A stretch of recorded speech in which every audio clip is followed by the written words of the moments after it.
Seguimos aquí en La Nación Más, ahora con Hugo Alconadamón. Vamos a hacer análisis PM, media hora, hablando sobre dos temas que prometen. Hola, Diego. ¿Cómo andás? Buenas noches. Buenas noches. Un gusto. ¿Me vas a hacer otra vez por tercer jueves consecutivo una pregunta? Yo puedo responder en 10 segundos y nos vamos a tomar una cerveza. Exacto.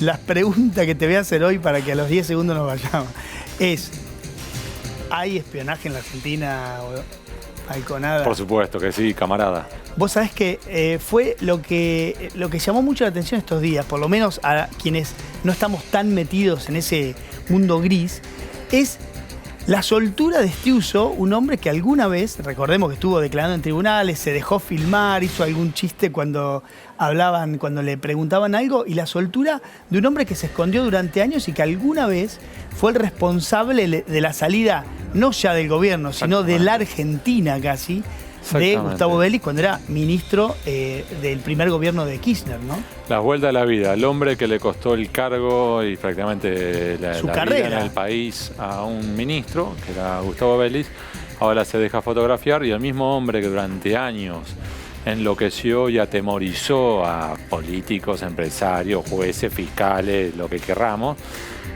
ahora se muestra como víctima. Es muy interesante, ¿no? Vamos a contar un poquitito, si querés, sobre este personaje en sí y sobre la estructura, porque en definitiva ahora vamos a hablar, ya vamos a mostrar en la pantalla un par de ejes, sobre el hombre que se llama Antonio Horacio Estiuso, un hombre que él mismo aclara ahora, pide por favor que aclaren que es con una sola S, Estiuso. Claro, porque siempre hubo una duda enorme respecto, ¿no? ¿Te acordás si era Jaime? Exacto, ¿por qué? Porque le decían Jaime, después en realidad en la CIDE uno de los trucos, esto ya es viejísimo y se sabe, es que utilizan tus iniciales para usar otros nombres. Entonces, por ejemplo, Antonio Estiuso era dentro de la CIDE, esas cosas propias de los espías que les encanta eso, le decían Aldo Stiles. Esa cosa, las mismas dos iniciales y te cambiaban. Bien. Entonces, en esa línea, lo que podemos contar es que, en definitiva, este hombre, con esta imagen... Pero muy desenfadado, ¿no? O sea, sí. no daría la sensación de que estamos hablando de quien manejó la inteligencia de Argentina durante muchísimos años. Exactamente. ¿No? Es un hombre que ahora vamos a ir pasando de a poco las distintas láminas, porque para contar a partir de un personaje la existencia precisamente de un espionaje que, en vez de estar centrado como ocurre en otros lugares, ¿sí? Que está centrado en las amenazas externas, que está analizando, por ejemplo, crímenes, tiene mucho durante las últimas décadas de abuso, de violación de la ley nacional de inteligencia, claro, de espionaje interno, de carpetazos, de escuchas telefónicas ilegales y demás. Entonces, en definitiva, vamos a un personaje y con este personaje contamos esta historia. Estiuso, él mismo contó que él ingresó en el mundo del espionaje hace ya 40 años, en los tiempos finales de la dictadura, ¿sí? Y lo que es interesante sobre esto, y recomiendo para el que tiene ganas y paciencia y realmente le gusta sobre esto, recomiendo los libros del Tato Young, claro, sí. Que son realmente buenos y que permiten entender... Fue uno de los primeros, ¿no? Tato Young, colega nuestro, sí, de Radio Mitre ahora, que se metió con ese mundo, logró seguramente con varias fuentes desmenuzar, contar un poco esa doble identidad de muchísima gente que convivía como ciudadanos comunes. Exacto. De ello, ¿no? En el caso de Estiuso, el que arranca haciendo sus primeros palotes durante la época dura, luego con Alfonsín empieza a desarrollarse, ya en la época de Menem ya despuntaba, ¿sí? Y ya se empezó a dedicar, por ejemplo, ya se empezó a ser conocido dentro del área de contrainteligencia, y ya desde entonces siguió su camino con un hito que lo marcó de por vida en su carrera profesional, que es el atentado contra la AMIA. Exacto. Porque él es el que asume en parte la investigación que tuvo todo lo que ya sabemos, ¿no? De vericueto, de problemas, de encubrimiento, de los cassettes de la CIDE que desaparecieron, de los testigos que fueron pagados para declarar tal o cual cosa, toda esa historia.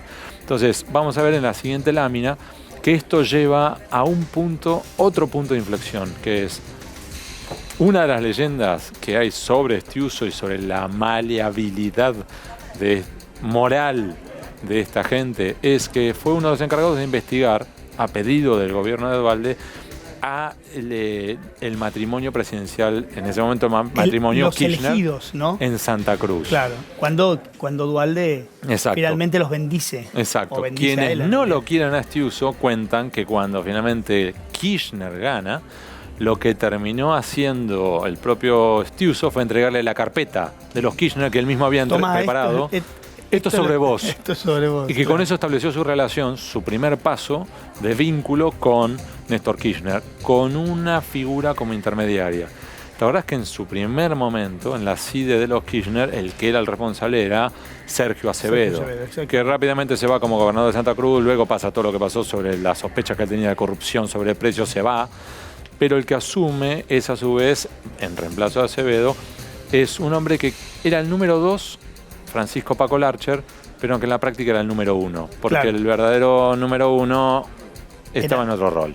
Héctor Icazuriaga. Exactamente, estaba en otro rol. Entonces, el puente Larcher, de comunicación... en su momento era muy conocido. Yo recuerdo cuando recién llegó Kirchner acá, que muchos gobernadores contaban que cuando venían, ¿no?, en la elección nacional a Buenos Aires a buscar el dinero para las campañas, el hombre que manejaba todo en aquella casa de Santa Cruz, en el microcentro porteño, donde sucedía gran parte de la política argentina, te estoy hablando antes que asumiera Kirchner, era justamente Larcher, ¿no? Era quien manejaba la chequera en ese momento. Exacto.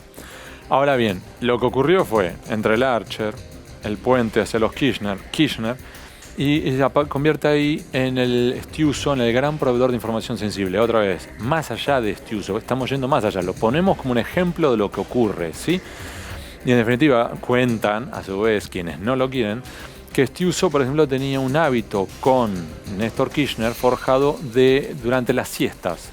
Néstor Kirchner almorzaba y se tiraba a descansar un ratito, y para descansar, a veces dormitaba, a veces no, le proveían alguna de las escuchas telefónicas que él había pedido o que los muchachos consideraban que era interesante que él recibiera y prestara atención. En vez de contar ovejitas, digamos. Sí, entonces escuchaba conversaciones telefónicas sobre sus propios ministros, sobre algunos empresarios. Y en definitiva, esta relación que va con Néstor, luego a su vez se expande con Cristina, con algunos vaivenes que ya vamos a estar hablando sobre eso, precisamente por la investigación por la AMIA. Porque acordate que en un momento, la investigación sobre el atentado contra la sede de la AMIA fue uno de los puntos de conexión o diálogo con el gobierno de los Estados Unidos. Entonces, cuando los argentinos, los kirchneristas, querían hablar con Estados Unidos, llevaban los intentos de avance de la investigación AMIA como un ejemplo de buena voluntad, ¿sí? Ahora bien, vamos a pasar a la siguiente lámina, porque aquí es de una relación con los Kirchner pasa algo más. Y vamos a clarificar algo, ¿no? Porque acá el siguiente paso fue el momento de la ruptura. Y esto ocurrió cuando los Kirchner precisamente pasan de impulsar la investigación contra la AMIA, forjar la relación con los Estados Unidos, a ese giro de 180 grados y van para el otro lado, ¿sí? Y van para el tratado del acuerdo con Irán, se pelean con Nisman. O sea, eso es, digamos, si vos trazás una línea de tiempo, encontrás ahí en el momento un punto de quiebre. Claro, un punto de quiebre. Exacto. Y que lo interesante es, a partir de ese momento, dado que ese punto de quiebre lleva a que la CIDE tradicional, que estaba bajo el mando del Larcher, pero en la práctica real, operativa, en manos de Stiuso, lo que hace el kirchnerismo toma 3 decisiones que son estas. La primera, tratar de cooptar la CIDE con la Cámpora. El que era hasta ese momento como un jefe de gabinete del Ministerio de Justicia, que es Juan Martín Mena, asume como número 2 de la CIDE. Que además con él desembarcan al menos 130 militantes de la Cámpora dentro de la CIDE. Bueno, me acuerdo que hasta una de las manos derechas de Vido, ¿te acordás de José María Olazagasti? José María Olazagasti. Es uno de los que van... Que otra vez, la vuelta a la vida, lo que contábamos antes de las iniciales, el de José María Olazagasti, J. José Olazagasti, o su nombre en clave dentro de la CIDE era Joaquín Oslo. Joaquín Oslo. Y entonces, así como estaba él, también estaba Rodolfo Tailade, que incluso apareció en una imagen, en una foto que le sacaron en la Escuela Nacional de Inteligencia mientras que trataban de capacitarlo. El segundo eje clave, el impulso de una CIDE paralela. Y el tercero, tratar de reformar la CIDE, hasta cambiándole el nombre, la convirtieron de la CIDE, Secretaría de Inteligencia del Estado, luego Secretaría de Inteligencia y por último, Agencia Federal de Inteligencia. Y además sacarle, por ejemplo, a la CIDE tradicional, sacarle algunas de las competencias, y entre otros, los de la capacidad de las escuchas, ¿sí? Hugo, ¿te parece que escuchemos el audio, hablando de escuchas, de Parrilli con Cristina, uno de los tantos, o de los que se van conociendo de a poco esta novela? Porque hay una casi... perlita en ese audio, me parece. A ver, escuchemos. Hola. Hola, Oscar. ¿Quién le habla? Yo, Cristina, pelotudo. ¡Ay, Cristina! Porque me había llamado un periodista recién. No te conocí las dos. Por lo de Stiuso. Sí, pero vos sabés que estoy en Neuquén, yo la estoy buscando en La Nación. El Claro. reportaje que hizo. Por eso te estoy llamando, porque ese tipo hay que matarlo. Pero es un cara dura. Sí, no lo leí todo, escuché algunas cosas, pero me dicen que está como apichonado, que no te conoce a vos, ni lo conoció a Néstor. ¿Quién no lo conoce a Néstor? Néstor lo conoció seguro, no sé. Bueno, dice que no. Ahora yo estoy... Bueno, ahí la escuchamos, ¿no? La famosa, la primera de todas estas escuchas con Parrilli. ¿Cuál es la perla acá adentro? Sí, no es la calificación a Parrilli. Al menos una hay muy... No, pero no es esa, no es es la esa. otra. A Néstor lo conoció seguro. Claro. Y lo que es interesante, Stiuso dice, no, bueno, yo no tenía tanta relación.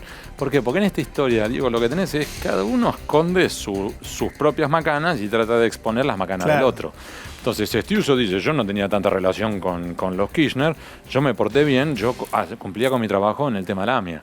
Y a su vez, Cristina, que no sabía que lo estaban escuchando, decía, conmigo no tenía tanta relación, con la que tenía seguro era con Néstor. Y eso es real. Claro. Y cuando uno reconstruye esa historia, esa relación, incluso con colaboradores del propio Stiuso, sale eso a la luz. Entonces, estos tres ejes marcaron un fin de época, tanto para el kirchnerismo, puesto ya fue en el epílogo del kirchnerismo, como también para el propio Stiuso, que pasó de ser el número 3 y en la práctica el verdadero jefe dentro de la CIDE, a recordar a vos que en un momento se tuvo que ir del país, ¿sí? Y ahora vamos a la siguiente lámina, porque lo que vamos a mostrar ahora marca la siguiente fase. Eso te iba a decir, digamos, ¿qué pasó con este mundo? Porque mucha de la gente que se fue a la AFI después no siguió. Por ejemplo, la Sagasti, ¿no? Fue uno de los que no siguieron, digamos. ¿Qué pasó en la era Macri? Bueno, acá hay que clarificar un punto. Para mí, un punto que sí fue valioso de las reformas que impulsó el kirchnerismo sobre este mundillo fue precisamente sacarle las escuchas telefónicas a los muchachos de la CIDE. Ese es un claro avance. Claro, en su momento se las pasó a Gil Garbó. Exacto, que luego pasó de la Fiscalía a una Cámara. Ahora, ¿por qué digo esto? Por supuesto que hay veces en las cuales, Diego, hay escuchas telefónicas que son legales. Las escuchas telefónicas pueden ser legales. ¿Cómo? Vamos a explicarlo. Si hay un pedido, por ejemplo, de una investigación por un secuestro y hay un juez que autoriza esa escucha telefónica, se lo puede escuchar a la persona que es dueña de ese teléfono, ¿sí? Ese es el caso de Parrilli. Exacto. Eso es correcto. Ahora bien, hay ocasiones en las cuales se hace una escucha ilegal absoluta. ¿Qué significa eso? Hay muchachos acá, hay incluso consultoras privadas que se encargan de esto, que por unos pocos miles de dólares, depende de la categoría de la persona a la cual vos querés escuchar, te ofrecen escucharlo y se encargan. O tienen algún contacto en algún lugar que mejor no saber, o ellos mismos se encargan con sus propias herramientas. Incluso ahora se utilizan antenas, largo de explicar. Ahora bien, hay una posición intermedia, Diego, que ¿cuál es? Es cuando, por ejemplo, se le pide a un juez que se escuche a una persona, a quien sea, a tal, y en realidad lo que se hace es, se la escucha no porque esa persona sea valiosa en sí misma, sino porque quizás suele dialogar con otras personas que sí son de interés. Es decir, por ejemplo, yo no quiero escuchar a tu mujer, sino que lo que yo quiero es escucharte a vos. Pero como no quiero exponerme al riesgo de que vos detectes que tu teléfono está pinchado, lo que hago es escucho a tu mujer y como sé que naturalmente vos hablás con ella varias veces al día, lo que termino generando es que en algún momento tu mujer o un amigo, lo que sea, que termina diciendo, oye, ¿cómo te fue en el laburo? Uy, si mirá, te cuento, y terminaste contando cosas que no deberías por teléfono, ¿sí? Ahora bien, esto que uno dice, bueno, es algo teórico, hay un ex hombre de la CIDE que se llama Massino, que cuenta esto en la causa AMIA, de Nisman, y llega a contar de que en realidad lo que hacían era, lo escuchaban a una persona, y cuando ellos encontraban algún dato que resultaba valioso, literal, esto lo contaba Massino, se lo pasaban a los muchachos de adentro de la CIDE para que los muchachos de la CIDE con Larcher se lo pasaran a la gente de la Casa Rosada. Claro. Bien. Eso, tan sencillo como eso. Así es. Hugo, acá vos ponés, nombró arriba, ¿no? Un hombre sin conocimiento pero de extrema confianza. Sí. Si vos fueras Macri, ¿a quién nombrás? ¿Un hombre de confianza o un conocedor del mundo de inteligencia. Bueno, acá te pudro todo. Sí, Yo soy más de la línea de Lilita Carrillo, yo desarmaría toda esa área. desarmarías. Sí. Porque en la práctica, a los hechos me remito, muchas investigaciones no las llevaron a cabo, se han dedicado más a tropelías que otras cosas. Por supuesto que después ellos te explican que han parado múltiples atentados o riesgos, que han colaborado en investigaciones sobre secuestros extorsivos, narcotráfico. Está bien, bueno, pero por lo menos hay que hacer un replanteo profundísimo que hasta ahora no se ha hecho y porque muchos no se animan a eso. Entonces, en estos ejes son, el primero, Macri privilegió la elección de un hombre de su confianza que un hombre con experticia en el área. Por eso primero pensó en Angelici como el nuevo jefe de la CIDE. Esto está incluso contado por los autores del libro sobre Angelici, que realmente lo recomiendo. El segundo punto es que en un momento evaluaron devolverle a los muchachos de las viejas CIDE la capacidad de las escuchas telefónicas, imagínate. Con lo cual, Y número 3, el propio Angelici le termina diciendo, no, yo no, más vale te va a ir busquemos mal otro. conmigo. Y eligieron a Rivas, un hombre de extrema confianza, íntimo amigo del presidente, a tal punto que en este momento duerme en el departamento que era del presidente Macri. Claro. Y en definitiva, sin conocimientos, y por eso se apoya en la número 2, que es ¿Hugo? Silvia Magdalani. Sí.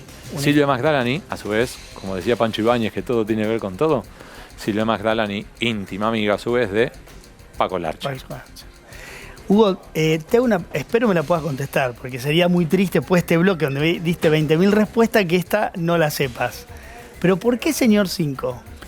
Señor 5 es, para quienes no saben, Yo, si uno por está ejemplo. parado en la Plaza de Mayo mirando hacia la Casa Rosada, hacia la izquierda tiene la Sí. sede central del banco, la casa matriz del Banco Nación. ¿Sí? Entre el Banco Nación y la Casa Rosada, en esa punta, en esa esquina, está precisamente la sede de la CIDE, una de las sedes. Lo que te dicen dentro de la CIDE, vete a saber si es cierto o no, yo prefiero mantenerme lejos de ahí, es que en realidad se le había puesto señor 5 porque estaba en lo que vendría a ser como el quinto piso de ese del edificio. edificio. Ah, Vete a mirá saber vos. si es así o no. Y además decían que, a su vez, el número 2 de la CIDE era el señor 8. Curiosidad de esta gente que les encanta hacer estas cosas. Códigos. Sí, y que en la práctica uno se pone siempre muy nervioso cada vez que lidia con esta gente. ¿Sí? Bien.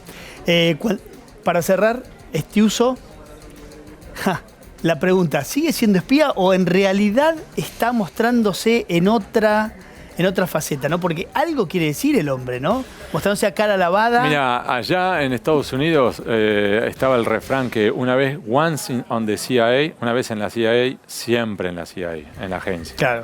Entonces, la pregunta es, ¿este hombre se retiró de la CIDE? Puede ser. ¿Se retiró del espionaje? Lo dudo. Y hay una frase que dijo hoy en una entrevista que publica Clarín, que él dice, yo sigo trabajando. Claro, así es. Hugo, muchas gracias. Volvemos ahora en un ratito, después del corte. Vamos a hablar con Hugo también sobre el tema de los conflictos de intereses que enfrenta gran parte, o bueno, ni hablar del presidente, pero gran parte del gabinete. Bueno, regresamos aquí a la Redacción de la Nación, Análisis PM con Hugo Alconada-Mon. Vamos a seguir hablando, en este caso, de los conflictos de interés que enfrenta este gobierno, ¿no? Que Sí. ya han dado varios dolores de cabeza y pareciera que van a seguir dando, ¿no? Por lo Sí. menos en el corto plazo. Creo que en la práctica, Diego, cuando uno hace un balance, al menos en estos tópicos, ¿no? Creo que es el gran dolor de cabeza que ha tenido la administración Kirchner desde el principio. Porque sí hubo algunos escandaletes, sí, tuvieron Panama Papers, tuvieron el correo, tuvieron, digamos, como sobrevolando. Sí. Porque Todavía no hay grandes escándalos de corrupción, pero sí hay grandes dolores de cabeza por conflictos de interés. De hecho, acá tenemos un repaso de algunos, ¿sí? Que es en definitiva, por ejemplo, tenemos al presidente Macri claramente con el correo, que es un tema por el cual tuvieron que tirarlo para atrás. Así es. Él marca que es una cuestión con el padre, lo mismo que pasó en su momento con Panama Papers, pero con un distingo. Panama Papers es una historia que el padre dice que fue de él. En el caso del correo, el padre ya no es accionista. Ahora se trata de los hermanos del presidente y los hijos del presidente, ¿sí? Shell, obviamente que en esta era la discusión, recordás, por un lado, Sí. las acciones del ministro de Energía, Juan José Aranguren, y por otro lado, también en el área de energía, la verdad es que Lilita Carrió marcó posibles conflictos de interés de dos colaboradores de él. Sí, Sí, exactamente. Y, hay otros ejemplos. Por ejemplo, en el caso de Mario Quintana, vicejefe de gabinete, que él había comprado dólar futuro y después aparece en una reunión definiendo en el Ministerio de Economía el valor del dólar, toda esa historia. Varios datos que están dando vuelta y que están encendiendo luces amarillas sobre Pharmacity. Y luego, obviamente, Macaer, la empresa de la familia Macri, combinado con los Colunga, combinado con Avianca, combinado con un sobrino de Carlos Colunga, que es Cobas, que trabaja también en Casa Rosada. Es decir, estos son apenas 4. Y lo que es interesante, si quieren vamos pasando a la siguiente lámina, pues estamos con poco tiempo, es, mencionamos 4 casos, Diego, pero en realidad se calcula que por lo que dice la Oficina de Anticorrupción, estamos hablando de que se trata de por lo menos 80 investigaciones que tienen en marcha por potenciales conflictos. Claro, recordemos que el gobierno fue a buscar mucha gente del mundo privado y obviamente actúan sobre los sectores en los que antes, hace poco tiempo, 1 año y medio, trabajaban, ¿no? Exacto. O sea, es directa el pasaje, no hubo el paso por la política que muchas veces transitan años en la política, llegan a cargos públicos tenía como de toma de decisiones, pero ya habiendo dejado su trabajo mucho tiempo antes, ¿no? Exacto. En este caso es directo el paso. Claro, acá, bueno, en esa línea, Diego, y creo que has dado en el clavo, hay un argumento válido, que es, si voy a tener que lidiar con un área técnica, más vale traer un experto que sepa sobre esa área técnica. Eso es cierto y es válido, es decir, bueno, para lidiar, porque si no a veces uno tiene un problema. ¿Cuál es? Como ocurrió ahora con Javier Iguacel en Vialidad, que era un hombre muy inteligente, muy preparado, pero que no conocía del verdadero métier de vialidad. Entonces, hay un periodo de aprendizaje que implica a su vez una cierta demora. No, y te digo algo, en Vialidad tenés una ventaja que es un organismo muy técnico, que mantenía una línea técnica. Tenés otros lugares del Estado donde no había una línea técnica, donde todavía la puesta en marcha de una estructura así es aún más lenta todavía. ¿Y por qué menciono el caso de Javier Iguacel? Porque creo yo que es uno de los que más frutos le ha dado durante los primeros meses a la administración Macri. Ahora, ¿cuál es el problema de esto? ¿Sí? Tenés un argumento válido, pero también tenés un riesgo.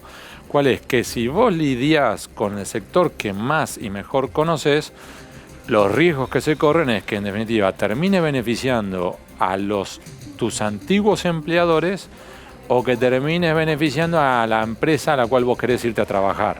Claro. Y que en definitiva sea por tu pasado o por tu futuro que tu presente termine definiendo que beneficies un sector, un interés privado y no el interés público. De hecho, hay una expresión que está en la siguiente lámina que es muy común en los Estados Unidos y que con esa expresión a su vez es que marcaron algunos límites de lo que ellos denominan los revolving doors. ¿Qué es esto? La puerta giratoria. Claro. Es decir, venís del sector privado, tomaste una serie de decisiones en el sector público que te benefician a ese sector privado y volvés a ese sector privado. Entonces, de hecho, hay una serie de limitantes, largo de explicar, si quieren lo vamos a explicar en otro momento, sobre plazos, ¿sí? Hay periodos de tiempo como si fuera de... ventanas que tenés que dejar entre exactamente. Y eso te evita dolores de cabeza, o como decíamos antes, ¿no? Presentes o futuros. Entonces, como decíamos antes, el rostro de Laura Alonso es porque la Oficina Anticorrupción maneja ya.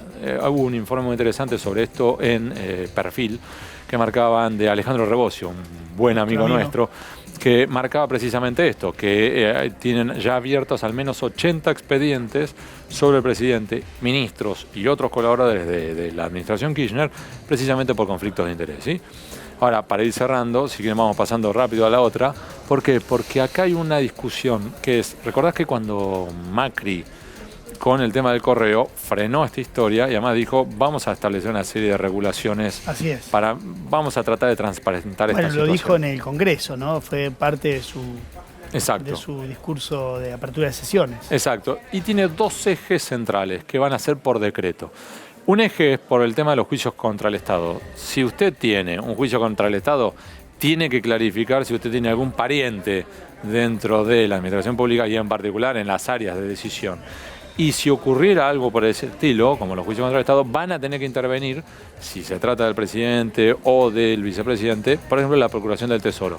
La Procuración del Tesoro es como el organismo del Estado, el área del Estado que se encarga específicamente de proteger el tesoro, ¿sí? Las arcas, el dinero. Y si uno es contratista del Estado, proveedor del Estado, y está en una puja por una contratación, tiene que clarificar a su vez si tiene vínculo con el presidente, vicepresidente, jefe de gabinete y demás. Y en ese caso van a intervenir o la Oficina Anticorrupción o la SIGEN. Ahora, esto suena bien, pero a su vez, pasemos a la siguiente lámina, ya los organismos de la sociedad civil, las ONG, marcaron una serie de puntos. Dicen que son, por un lado, decretos insuficientes e imprecisos. Primero, ¿qué significa vínculo? ¿Es un vínculo comercial? ¿Es un parentesco? ¿Es una amistad? ¿O qué? Número uno. Y número dos, ¿alcanza nada más que con que sea el presidente, el vicepresidente o una jefatura de gabinete? ¿Alcanza hasta qué nivel? Digamos, tiene que ser que sea un ministro, secretario de Estado, subsecretario de Estado, director nacional. Es decir, hay varios puntos de la letra chica que hay que clarificar. Y además, un dato más, Diego, que estaba ahí en esa pregunta, ¿no? Es, ¿por qué por decreto y no por ley? Bueno, claro, ese es como el vicio, te diría, originario que tiene, ¿no? Que ahí es, a su vez, el temor que tienen de la Casa Rosada es que si en definitiva lo llego a mandar al Congreso. Claro. ¿Te acuerdas aquel graffiti, Diego, que era sea realista, pida lo imposible? Claro. Bueno, claro, si lo llegan a mandar al Congreso, lo que yo tengo en la administración Macri es que me van a pedir tantos requisitos. Claro, que posiblemente termine saliendo una ley que es de cumplimiento imposible también, ¿no? Exacto. Porque finalmente terminás trabando una cantidad de cosas. Ahora, a su vez, lo que te dice también desde la oposición, y te dicen también con criterio válido, es, para eso estamos. Este es nuestro trabajo, tenemos que estar involucrados en el debate. Como punto intermedio, ahora entonces el gobierno está escuchando a las ONG, Poder Ciudadano, ADC y otras, para luego, a su vez, tomar la decisión final. Bien. Hugo, ¿vos crees que finalmente va a salir más cerca de lo que está hoy esta ley, o sea, de estos decretos de que ya más o menos se han conocido, o que va a haber modificaciones importantes después de estas consultas?